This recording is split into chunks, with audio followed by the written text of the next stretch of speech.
what beyond boundaries certainly means is that let's look at opportunities that are available beyond our boundaries and what are we able to create. That at the same time, it also become a threat for the company because they need to learn something new, right? Embrace something very totally different from 5 years or even 10 years ago. So for the Malaysian talents, come back lah. Yeah, come back. Please come back. Please come back to Malaysia.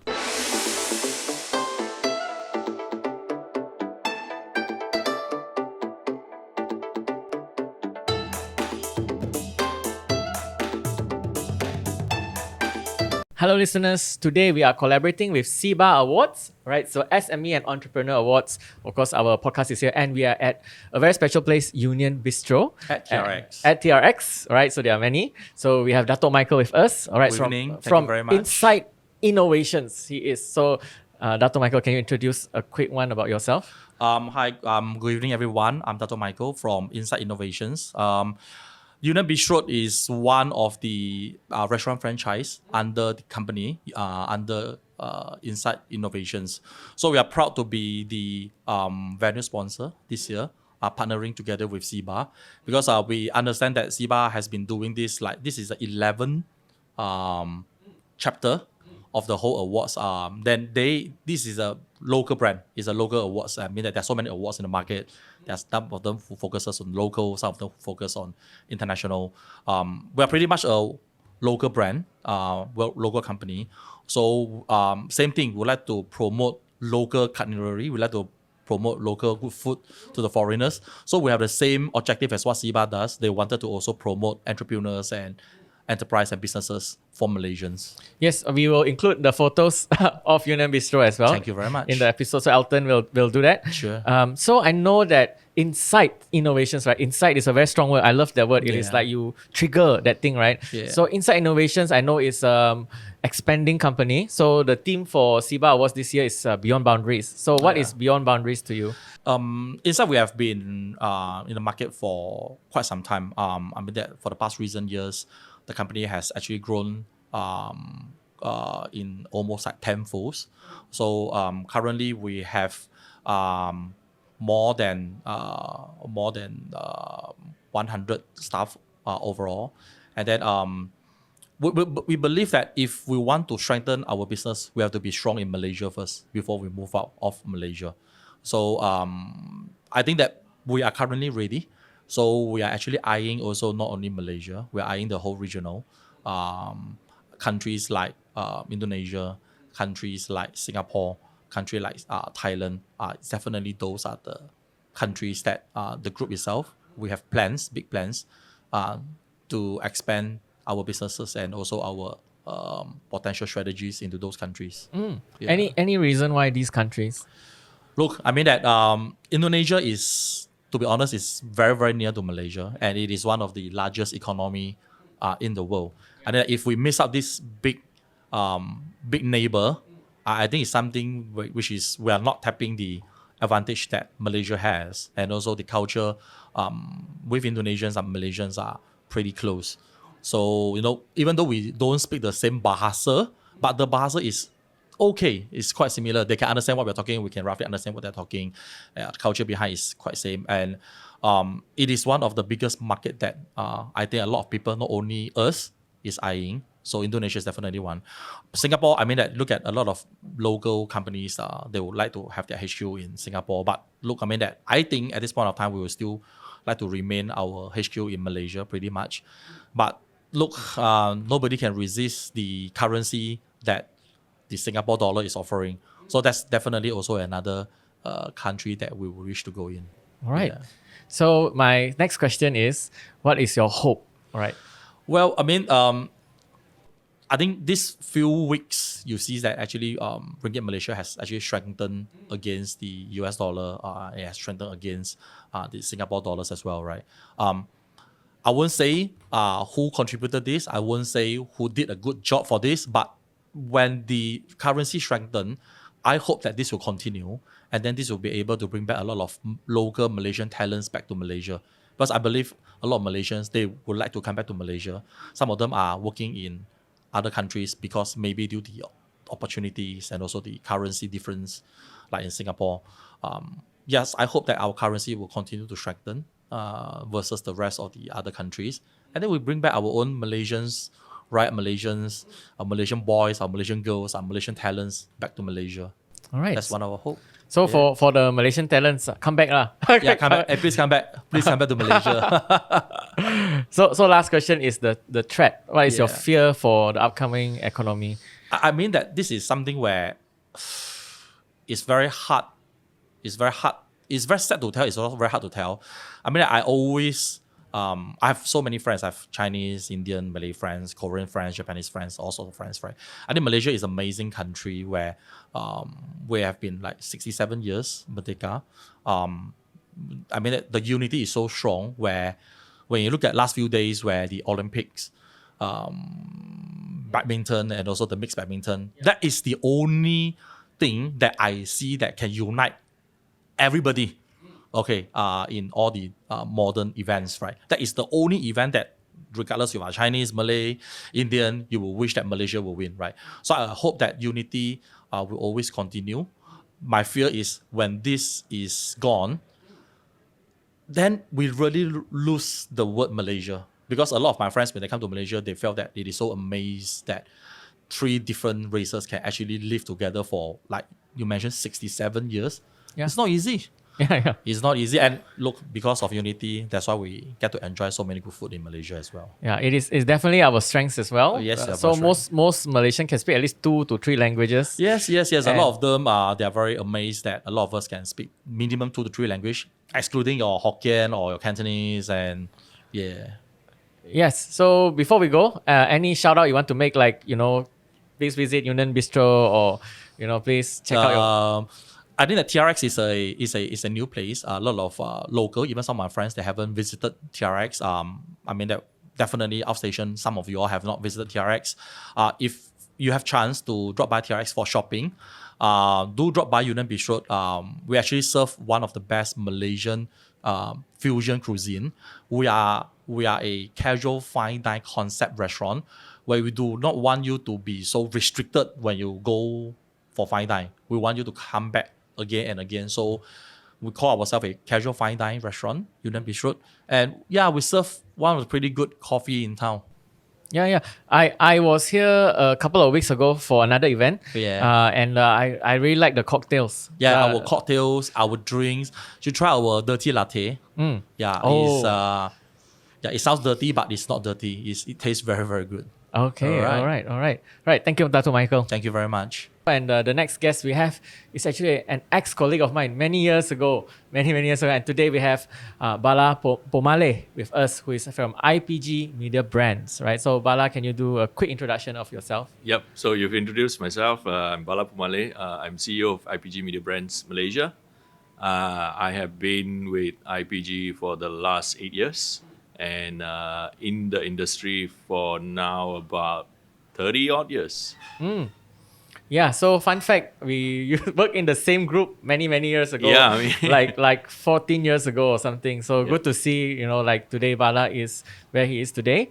Thank you. And yes, so first question, right? So I know IPG is Media Brands is a global, or not regional, a global company, right? Yes, So global. what is beyond boundaries to you? I think beyond boundaries for us, because we are already a global company, right? So boundary for us is doing beyond what we are doing.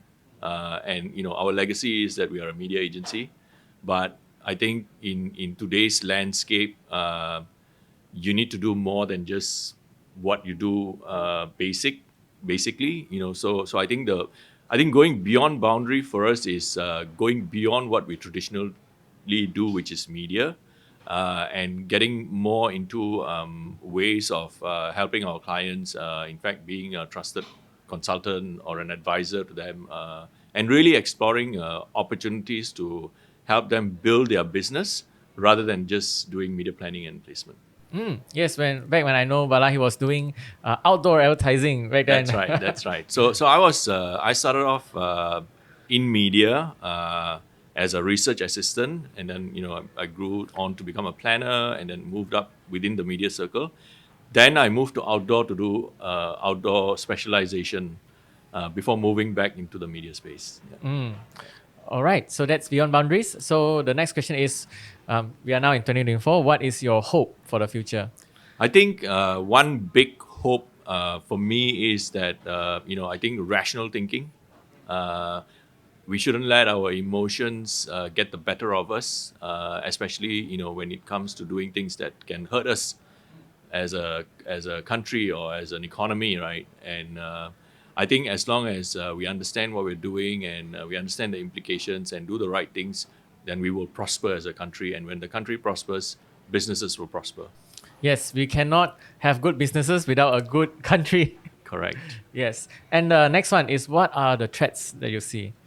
I guess there are some threats that are beyond our control. For example, like I think we went through a long periods of where our currency was not fantastic. Really happy to see that currency is bouncing back. I think that's really great for us. So some of these threats are a bit more difficult to control. But again, right, I think as long as we are clear on what we're doing, we can minimize these threats if we work collaboratively and collectively together to do what is right and what is best. Yes, that is very important. So a strong currency brings a lot of opportunities Absolutely. and a lot of benefits as well. Yeah. So thank you so much, Bala. Any last words you want to tell the entrepreneurs or businesses in Malaysia? I think this is like the best time for entrepreneurs in general. I think there's so many new opportunities. There are so many possible innovations that starts with entrepreneurs who really go beyond boundaries. So I think if you have that opportunity and you want to do something great, this is really the right time to do it. All right. Thank you so much, Bala. Thank you. So listeners, we have our third guest here with us today, Dato, Seri, Abdul, Halim, all the way from Penang. And actually, it's my first guest from Penang. And he was at Penang EXCO, all right, so in trade and also entrepreneurship development as well. So Dato, Seri, welcome. Okay, thanks, Bob, for having me here. All right. I'm Dato Seri Abdul Halim Hussain, former trade, Penang State EXCO for Trade, Industry and Entrepreneur Development. I sit in the board of advisors of SEBA, the Small Enterprise Business Awards. I also sit as the national advisor for Samenta, Small Medium Enterprise Association. Also an advisor for CREST, the Collaborative Research, Engineering, Science and Technology, an agency and a MITI. That's what it is. Oh, thank you so much. And where do you stay in Penang? Close to the airport is Bukit Jambu. Actually. Oh, I know. There was a giant there or something, right? There's original kayu nasi kandar. Yes. Yeah, so we start with number one. What is your hope for Penang? Being a Penangite, born and bred in Penang, I could see how Penang has evolved over the last 51 years.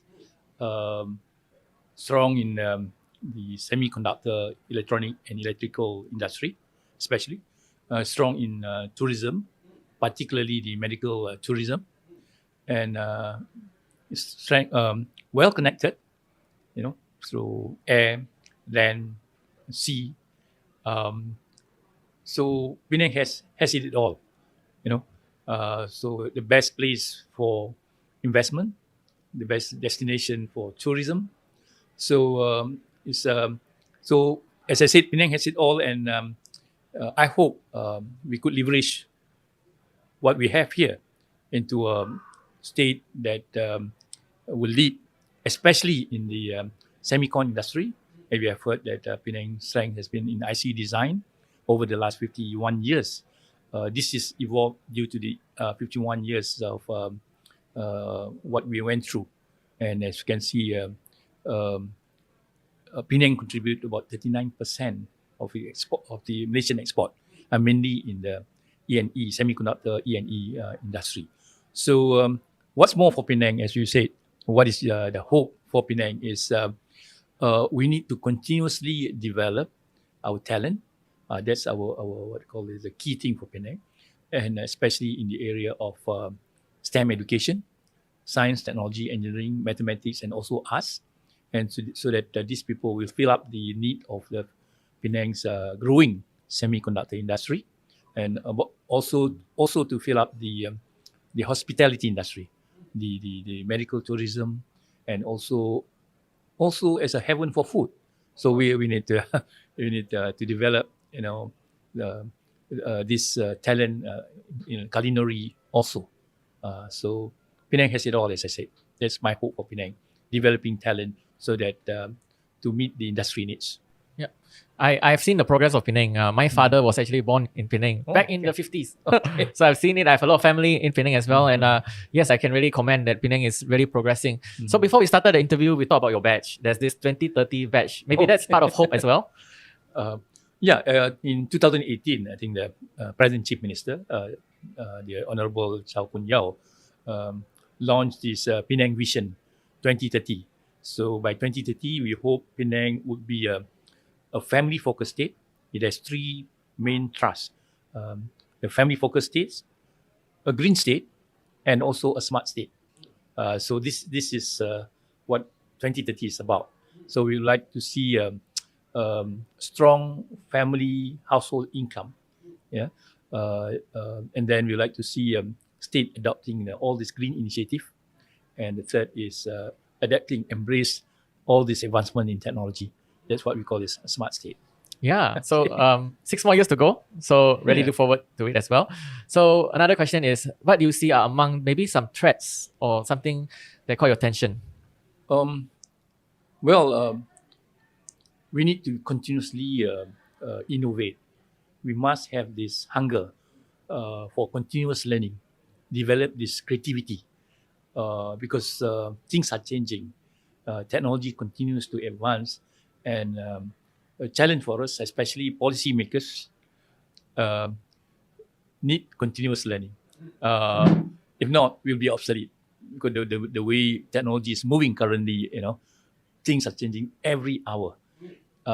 Policymakers, even the whole nation, our human resource, the people, has to have this hunger for continuous learning, hunger for education, especially in the area of, as I said, STEM education, science, technology, engineering, mathematics, and also arts, to develop this creativity.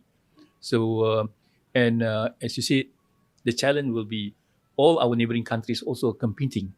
So this is a challenge for the state to make sure that our talent, our children, the education, well equipped to face these challenges.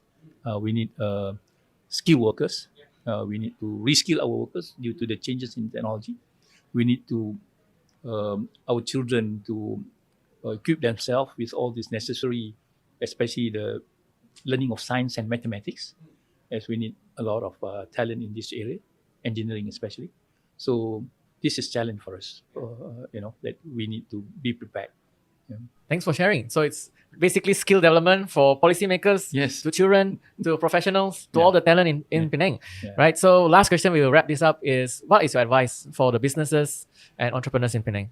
Okay. Entrepreneurship is something that needs passion. Entrepreneurs are not born. They have to have some interest, passionate to be entrepreneurs. They need to have this creativity, continuously to be innovative, and also, as I said, continuous learning to the changes in the market, changes in the technology, and the needs of the customers. So that's what I say for entrepreneurship, to further be able to strive or be able to sustain. Now the key word here is sustainability. Yeah? Now it's also about sustainability because of the market changes in the consumer needs and all that.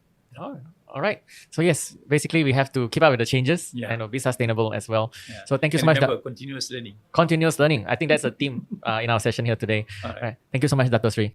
Hi, listeners. We have our fourth guest here with us at this SEBA evening soiree. So, Yogen, welcome, and maybe let us know what you do as well. Hi, Bob. Thank you for inviting me for this particular invitation for this interview. Anyway, let me start with my introduction. My name is Yogendran, my full name. And I own a business in KL based, but nationwide I'll be doing projects and everything. My my strength business is mostly on the sustainability of design and build. Talking about sustainability, there could be divided to many parts actually, which is can be comes to energy, can come to wastage, waste management, and also talking about construction material. So based on that, I have diversified to a certain extent so that I can practically to look into all this ESG part and everything. So that is my core thing. Yep. So sustainability is the Yes. keyword, right? So like, what is beyond boundaries mean in sustainability? Beyond boundaries, it's fantastic. It's not limited to look into. If you're just going to look into your ROIs of your business, we will fail to understand what is the environment is important to us. So I'm moving towards to look into the environment part of it, whereby sustainability with the natural resources we have and everything, we can use it rather than chemical based, and also comes to any plastic waste and everything. So boundaries there is unlimited. Just that how are we going to explore it? That's what I believe in. And since you're in sustainability, what is your hope for the future? I think so. We know that global warming is out of hand at this point in time. If we don't start anything today, it's not tomorrow, it's not going to be next year. If we don't start today, our children, our grandchildren won't have a proper life in this particular world. Everything will be contaminated and also will be polluted. So it have to start right now. So if I'm not going to start, then no one's going to start, I believe. So I'm starting it first. Then I hope everyone practically follows the footstep looking into this sustainability. And what is the small threat or threat that you see? To be very frank, at this point in time in Malaysia, our government governance bylaws, which is it is not enforced or either implemented to look into how to develop this sustainability.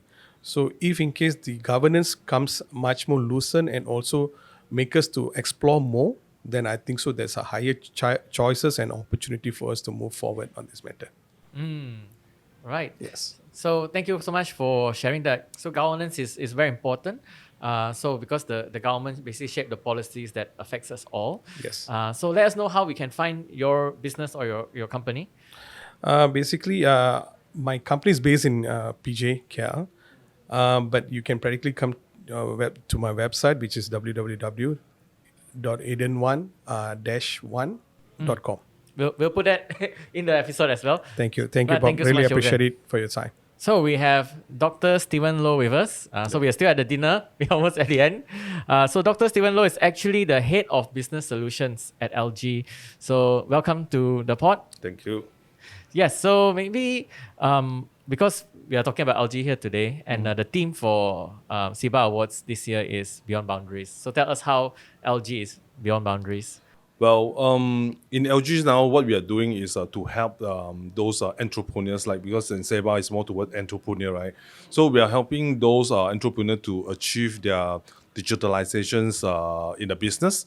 Example, like you can see a lot of menu boards, okay, like signages, okay, along the way, whereby we make it very easy to deploy, and also is kind of because we're using a leasing method to do the financing, so that they don't need to outright purchase all those things. So because we encourage all those entrepreneurs to have all these technologies to onboard into their business.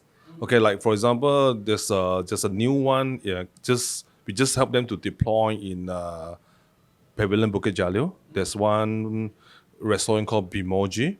So eventually they are doing like a normal menu board, okay? So we actually guide them to see what are those things actually in the world of digital, in especially like what we LG doing, that we can actually help them to do digitalization. That makes them easier to move forward when they come into to expand their business. So imagine you have 60 outlet in the future. If you want to change the price, okay, like, as you know, in some of those stores, when you have sugar increase price, Yeah. 10 cents, then you need to increase the Milo to be another 10 cents, right? Yeah. So are you going to put a sticker, or are you going to put anything? Print the menu. Bring right? those kind of things. Yeah. Now, so all this, because LG is looking more into the display business. So when we are in the display business, so we are seeing how display can actually help to marketings, to help them to do the marketing business, to help them to increase their business opportunity.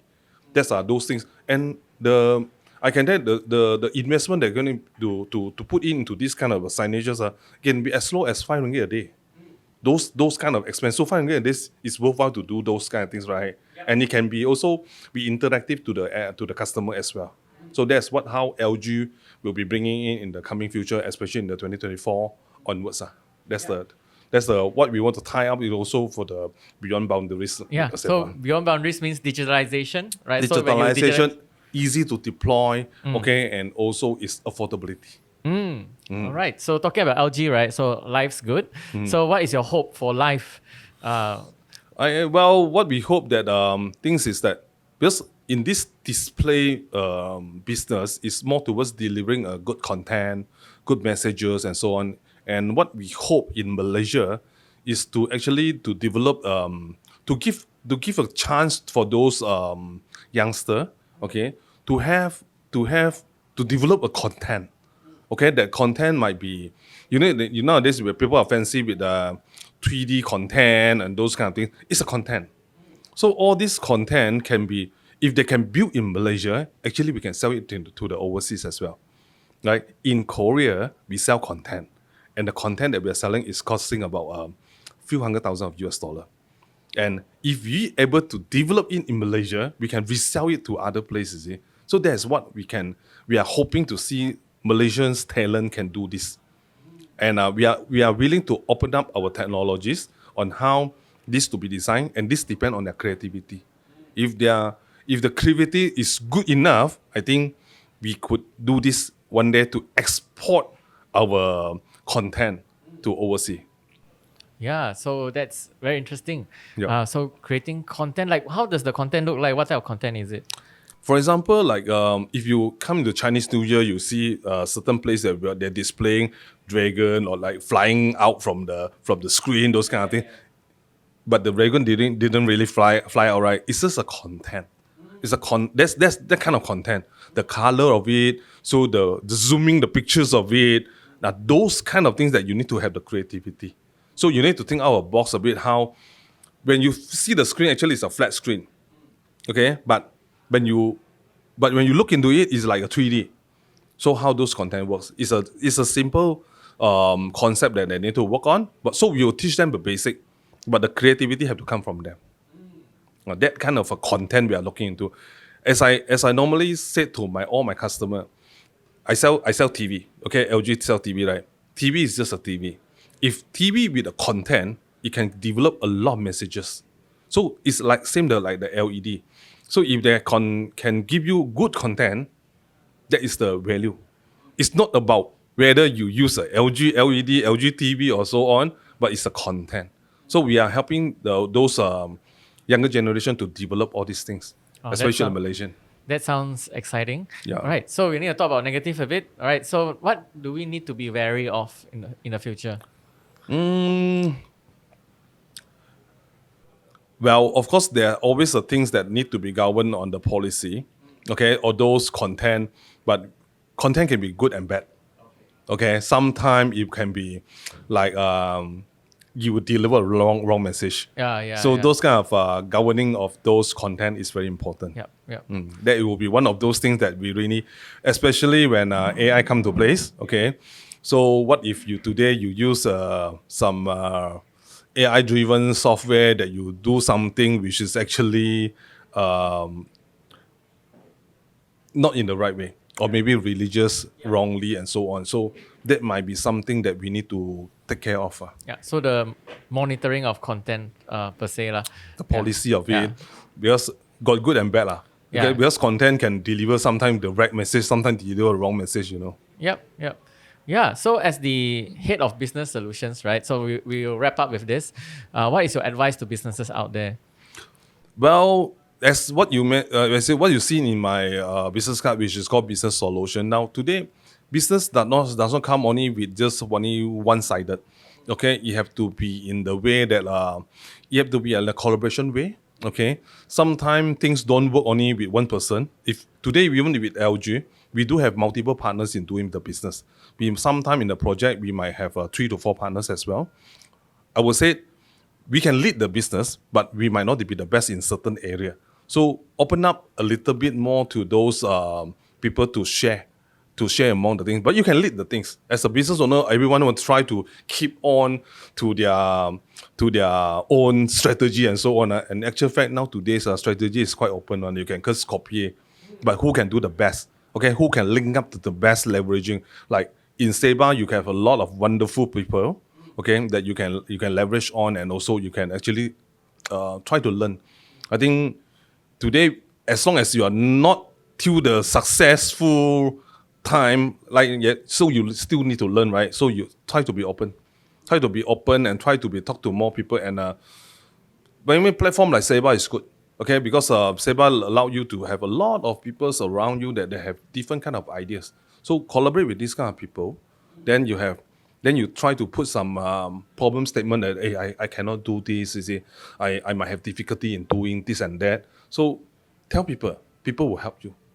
Because this business, anyhow, you know what you want to do, right? Certain things you keep to yourself, but most of those things that you don't know, you better ask. Rather than that, you will be facing a lot of painful, unsuccessful things, you see. So it's a very painful thing. So you try and error. How many error can you try? How many error can you afford to try? Where you have a good platform, that you got a lot of wonderful people that is expert into this one, why do you need to try an error? Right? So try to be more open into certain things. Of course, you don't teach people how you want to do your business, right? You say, hey, but I don't know how to connect this to this. How can I do this and that? You see, so that kind of situation you can actually share. Yeah. Thank you for sharing, Dr. Steven. I think it's great that you shared the message. We need to collaborate. That's why we also collaborate with SEBA today. Yes. And hope to see you in the next event. And thank you so much. Thank you. So we have now we have Tham here with us. And thank you, Tham, for letting us use this room in Union Bistrot. Right. Thank you so much, Bob. Tham is also part of Incite Innovations, right? So Tham, can you tell us a bit as well about Incite Innovations? Sure. Yeah. First of all, Incite Innovations, we provide integrated solutions to small medium enterprises, and even including large enterprises as our clients as well. We provide solutions such as point of sale system, customer relationship management software, procurement system, and at the same time, we also provide retail management solutions to them in order to help them to increase their revenue or reduce their costs, right? As part of the ecosystem builder, we also have a fintech arm inside our group, which also provides alternative funding for our client as well, such as digital lending and also payment gateway services, right? Okay, so that's what I mean by integrated solutions, one-stop solution provider, so they do not have to go to so many parties to save our clients' time. So from restaurant, we just had fine dining. Elton just had fine dining just now. From restaurant to retail solutions to fintech. So a lot of boundaries being crossed. So what is beyond boundaries to you? Well, that's what we meant, okay? Cross borders and beyond boundaries. We do not do just one vertical. We want to expand beyond one vertical products. And if you look at F&B, retail management, or even fintech, right? They share something, a lot of similarities. How are we able to help our clients, SME, and even to enable them or empower them beyond the current capability, right? Whatever we learn from F&B, we also are able to apply on our clients so that we can share with them our experience and can do a lot of peer-to-peer sharing as well. At the same time, whatever operation experience that we learn from F&B, we're able to develop a better IT solutions that will benefit our clients in the retail segment, right? Having said that, all these products are very, very scalable. We're able to bring some of the F&B brands outside of Malaysia via franchising or licensing model. But at the same time, we are able to bring our IT solutions as a bundle package together with our F&B brands to our partners, let's say in Indonesia, Philippines, or Thailand. So this is a very new model currently, but how do we bundle different expertise from different areas all together to potential partners outside Malaysia? Oh, that's really beyond boundaries, from different industry to different country to leveraging all the strengths of these different regions as well. So the next one is, what is hope for you? Like, what is your hope for business and in life in general? Right, okay. Of course, 2024, I would say it has been quite a challenging year. Things have become very unpredictable. But at the same time, because of the new government, there are also quite a lot of FDI coming in as well. That has also given us a lot of opportunity for us to tap on the AI boom, for one. At the same time, the digitalization, a lot of SME are also start embracing more digitalization, and that's also opened up a lot of opportunity for us, not only in Malaysia but also outside of Malaysia. Recently, we have just moved into a new corporate office in Pavilion Tower, Damansara Heights. That has also opened up another opportunity for us because we are able to welcome our overseas clients or guests to visit us in Malaysia so that they will be able to experience all this in our new HQ. Pavilion Damansara Heights. All right. So the next one is, what is the threat that you see or things that we need to take care or be wary about? Well, I think first of all, it's the climate change. Everyone is talking about it, but at the same time, we also have to embrace ESG as well, right? Because I foresee that a lot of corporates will be required to comply with ESG reporting and what is ESG framework as well. And this is also important when it comes to fundraising, because a lot of funders or even venture capitalists, they're also looking at how are we able to bring social benefits to the society or even to the end users, right? Okay, and do we have the proper corporate governance, or even do we embrace gender equality as well? That's why you can see more and more women are coming on board in the board of directors, or even empowering them as a CEO, right? Okay, so I think these are the trend currently, and that at the same time it also become a threat for the company because they need to learn something new, right? Embrace something very totally different from 5 years or even 10 years ago. Yeah. All right, that's amazing. So last question, you are an entrepreneur in all these different industries, from F&B to tech to also, solutions, things like that. So what is your advice to entrepreneurs out there? Well, I always live by one ethos, which is no matter what happens, never give up, right? We have tried a lot of things. We have made a lot of mistakes along the way as well. But I think that is what shaped us to become much a better organization today. And this is where it has brought us to where we are today as well. Yeah. All right, there you have it. Never give up. All right. Never give So up. thank you, Tham.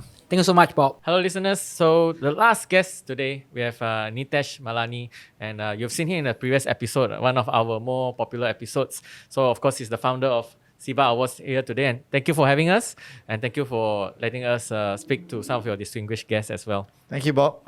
All right, so I don't think we need an introduction Yes. because we have done previous episodes. So first question, so the team is Beyond Boundaries. So I know that SEBA is in different parts of Malaysia and also moving beyond Malaysia as well. So what is Beyond Boundaries to you? I think amazing question, Bob. I think Beyond Boundaries spells very clearly. We want to head Malaysia to beyond boundaries. This means entrepreneurs and enterprises need to look beyond our boundaries to look at opportunities that are available. I think Malaysia is a base with close to about 34, 33 million population. It's pretty small. But if you look at ASEAN, which Malaysia is the chair in 2025, and Asia is an enlarged space, we're looking at a population of close to 2.5 billion people and a market share that's unbelievable. So what Beyond Boundaries certainly means is that let's look at opportunities that are available beyond our boundaries, and what are we able to create in terms of opportunities for businesses to grow, to enrich, to further enhance their appetite in offering what they can do. Yeah, it's a great. Thanks for sharing, because we had a great event just now. It was a good dinner. We had great food and amazing guests here today. So the next question we have is about hope. What is your hope for the future? I think the hope is very clear. I think in the last 48 hours, we saw something called the Black Monday. The Black Monday was typically something that what I call an opportunity or recorrection to situations that we have seen in the last couple of years. And when I say Black Monday, I see a lot of hope in the future, where corrections in terms of geopolitical analysis, in terms of political stability, and why I have a lot of hope for Malaysia as a base, because we currently enjoy a political stable environment in comparison to our neighbors in the region. If you look at Thailand, if you look at Vietnam, if you look at Indonesia, if you look at even the Middle East and even in the United States and the UK, what we see today, we are in a far more certain environment than many of our friends out there. So when I said hope, place your hope on Malaysia, I think we have opened up the landscape to a lot of businesses to flourish. And I think we are in a right position in order to allow a variety of businesses to flourish. From data centers, that we have seen huge investments of up to 77 billion that was announced by YB Gobin in his interview yesterday or day before yesterday, I think. And I think to semiconductor industries in Penang and Selangor. So looking at this aspect, we see a lot of hope in Malaysia as a base, and use this base for your leapfrog to the ASEAN economy. Speaking about hope, we need to look at the dark side as well. So you talk about Black Monday. So what are the threats? I think the threats here are simple. I think as entrepreneurs, everyone needs to look at threats. The threats would be currency fluctuations, the fluctuations in economic times, political uncertainties in various regions that we see today. And I think this threats needs to be managed correctly. But if you look at fundamentals of a lot of bases, the fundamentals are very clear, very, very tight. And as far as economic policies are concerned, I think there are no major fundamental threats at this moment of time.